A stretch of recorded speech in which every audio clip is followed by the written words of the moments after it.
Hi అండి, అందరికీ నమస్కారం. Welcome to my YouTube channel. ఈ వీడియోలో ఇప్పుడే బ్రేకింగ్ న్యూస్ అయితే అందిందండి. సో ఉద్యోగులకు వేతనాలు 20% పెరగనున్నాయి. ఆ వివరాలు ఈ వీడియోలో తెలుసుకుందాం. వీడియో అయితే ఎక్కడికైనా స్కిప్ చేయకుండా ఎండ్ వరకు చూసినట్టయితే ఇన్ఫర్మేషన్ పూర్తిగా అర్థమవుతుంది. అలాగే వీడియో నచ్చినట్లయితే ఒక లైక్ చేయండి. ఇంకా చాలామంది చూస్తున్నారు కానీ లైక్ చేయడం మర్చిపోతున్నారు. ఇంకా కొత్తగా ఎవరైనా మన ఛానల్ చూసి సబ్స్క్రైబ్ ఉన్నట్లయితే వెంటనే సబ్స్క్రైబ్ చేసుకోవడం ద్వారా నేను చేసే లేటెస్ట్ అప్డేట్ న్యూస్ మీ వరకు రీచ్ అవుతాయి. ఇక వివరాలు చూసుకున్నట్లయితే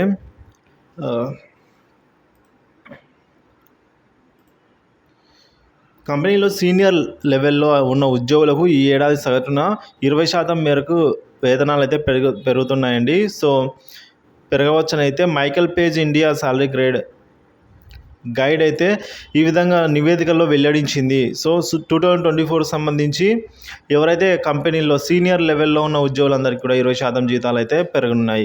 దేశ అభివృద్ధి బలంగా ఉన్న నేపథ్యంలో నైపుణ్యం అలాగే నూతన ఆవిష్కరణలపైనే కంపెనీలు ప్రధానంగా దృష్టి సాధించాయని అయితే పేర్కొన్నాయి. సాంప్రదాయ మరియు పరిశ్రమల నియామకాలు అయితే పుంజుకుంటున్నాయని ముఖ్యంగా తయారీ ఆపరేషన్స్ ఉద్యోగాలకు అధిక డిమాండ్ ఉన్నట్లుగా తెలిపింది. వివిధ రంగాల్లో డేటా అనలిటిక్స్ అలాగే జనరేటివ్ ఏఐ మిషన్స్ లెర్నింగ్ నైపుణ్యం ఉన్నవారిని అవసరంగా అవసరాలు అయితే గణనీయంగా పెరిగినట్లు నివేదిక వెల్లడించింది. సో బిఎఫ్ఎస్ఐ అలాగే ఇంజనీరింగ్, తయారీ, finance, accounting, health care, life science, మానవ వనరులు సహా పలు కీలక రంగాలలో పరిగణన తీసుకుని వచ్చింది. దీన్ని అంచనా వేసింది.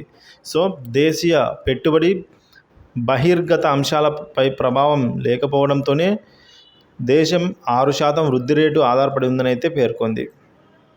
సో ఈ విధంగా అయితే భారత ఆర్థిక వ్యవస్థకు ఆధారంగా ఉన్న ఐటీ సేవల పరిశ్రమ కొత్త రూపు అయితే సంతరించుకుంటోందండి. So Page Group MD Ankit Agarwal వెల్లడించారు. సో ఈ రంగంలోని కంపెనీలు దాదాపుగా 8-10% మేర వేతనాలను పెంచే యోచనలో ఉన్నట్టు తెలిపారు.